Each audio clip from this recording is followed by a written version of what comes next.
President Obama travels to Germany tomorrow, the final stop on his three-nation tour. In London today, he took part in a youth town hall meeting where he heard an emotional statement of personal identity. Let's see. Young lady right there. Go ahead. It was an unscripted moment at President Obama's town hall. 20-year-old student Maria Munir made an extraordinary announcement. Now I'm about to do something terrifying, which is I'm coming out to you as a non-binary person, which means that I don't fit within. I'm getting emotional, I'm so sorry. Non-binary or transgender people often face bigotry, something the president said he's trying to change. But I think the trend lines are good on this. We're moving in the right direction. Oh my God, a trans woman in New York. I got to take a pee. Anyway, oh my God, Trump International Hotel. I love this. Okay, last week Donald Trump said I could take a pee anywhere in a Trump facility, so I am gonna go take a pee in the ladies' room.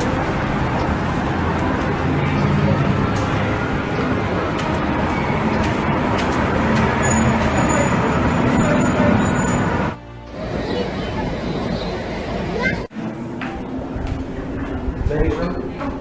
That way? Thank you. And not anymore. It's free. Oh, God, okay. Thank you, Donald. I really appreciate it. And by the way, Ted, nobody got molested.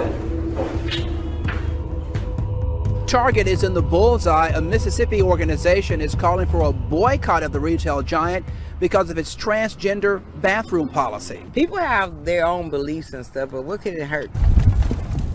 Shoppers in Jackson are split over Target deciding to allow anyone to use any bathroom they choose. You have man parts, you go to a man bathroom, and if you have lady parts, you go to a lady bathroom. That's my take on it. I think it's absolutely ridiculous. I think everyone should be able to go to whatever bathroom they need to go to. I mean, I don't know. I just don't get it. The American Family Association, based here in Mississippi, disagrees. According to AFA President Tim Wildman, quote, "This means a man can simply say he feels like a woman today and enter the women's restroom even if young girls or women are already in there." More than 750,000 people have already signed an online boycott petition since the Christian group based in Tupelo started it last week. It's not just Target. Other retailers say they support transgender inclusive bathroom policies too. Starbucks and Barnes & Noble told me that they allow people to use the bathroom of the gender they identify with. Hudson's Bay Company, which operates Saks Fifth Avenue, and Lord & Taylor said the same. This is an issue that's gained major national attention in the past week since Target made its policy public. The flag is almost sacred in U.S. society.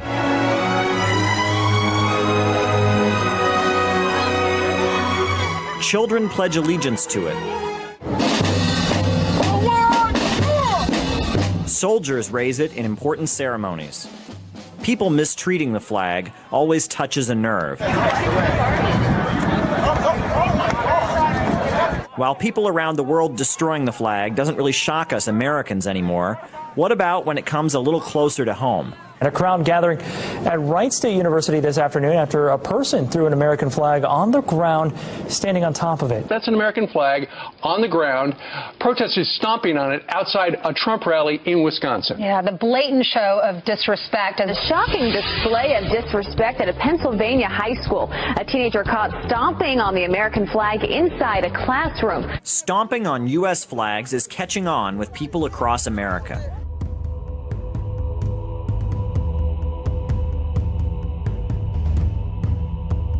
Government officials in Bristol said that their city was too multicultural to celebrate St. George's Day, England's version of the 4th of July. Except that it's nothing like the 4th of July because for the last 2 decades the English have been endlessly lectured about how displaying their own flag is racist, meaning that the only people who dare display it now are drunk soccer fans and actual racists. The council said that displaying the flag may be seen as racist towards non-English people.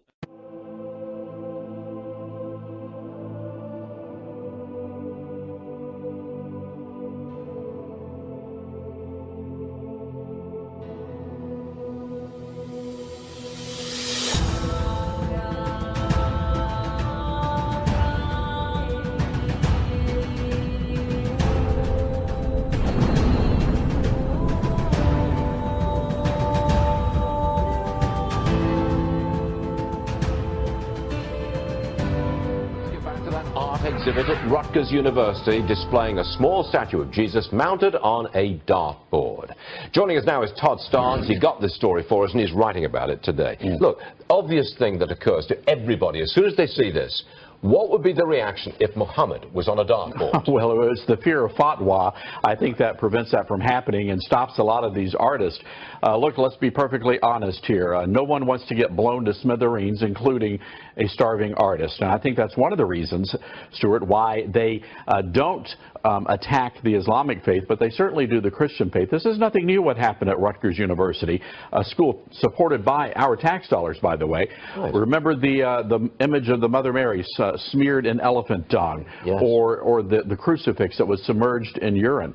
These kinds of things happen all the time. And again, we wanted to bring this to people's attention to say, hey, look, this is what's happening on a public university campus in America. Why are they doing this? Why? What's the point of a dartboard with Jesus on it? What's the point? Well, there's really no other point except to cause hostility and outrage among Christians. Well, is this the atheists that's doing this? Well, we don't know. The university won't tell us who is responsible for putting up that exhibit. Really? That's the one thing they will not tell us.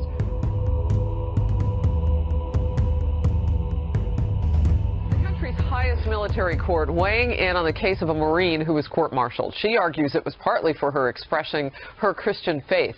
Monifa Sterling posted a single Bible verse in several locations around her desk. Her supervisor said the language was, quote, combative, and ordered her to take it down. But Monifa refused and was charged for disobeying orders. The text read, quote, no weapon formed against me shall prosper, end quote, a play on the verse from Isaiah that reads, no weapon formed against you shall prosper. The government says the case is not about religion, that Sterling never raised a religious objection until after she'd gotten into trouble. They also say it was an attempt to stick it to her supervisors. But Sterling's attorney says it's completely about religion. The hostility to religion in our military is increasing both in frequency and severity. It's unfortunate. I think it actually hurts our nation's military, and anything that hurts our nation's military is bad for our nation and bad for our national security. The religious landscape of America is changing with a dramatic shift among young people. Despite our Judeo-Christian roots, fewer Americans are identifying as Christians, while the number of Americans with no religion is growing at a record pace. Pew Research first surveyed more than 35,000 Americans about their religious views in 2007, then repeated the study 7 years later. During that time, those who call themselves Christians dropped nearly 8%, driven by declines among mainline Protestant and Catholic congregations. Non-Christian faiths inched up ever so slightly, just over 1%. At the same time, though, Americans who say they're atheist, agnostic, or so-called religious nuns jumped by more than 6%, making the nuns now nearly 23% of the population. China's president is sounding the alarm against the spread of religion in his country. Over the weekend, he made comments about the need to guard against what he called infiltrations via religious means, and warned that religious groups must submit to the ruling Communist Party's control. The speech comes as crosses and churches are being demolished in the eastern part of the country. Meanwhile, a congregation in China is mourning the loss of a pastor's wife who was killed when she tried to stop the destruction of their church. The Christian agency that reported this atrocity says it's part of a larger crackdown against Christians in China. Meng Fei Li has the details. The pastor and his wife stood in front of a bulldozer to keep it from destroying their church. That's when the demolition team leader ordered the driver to push them into the pit and bury them alive. The pastor escaped, but his wife died of suffocation.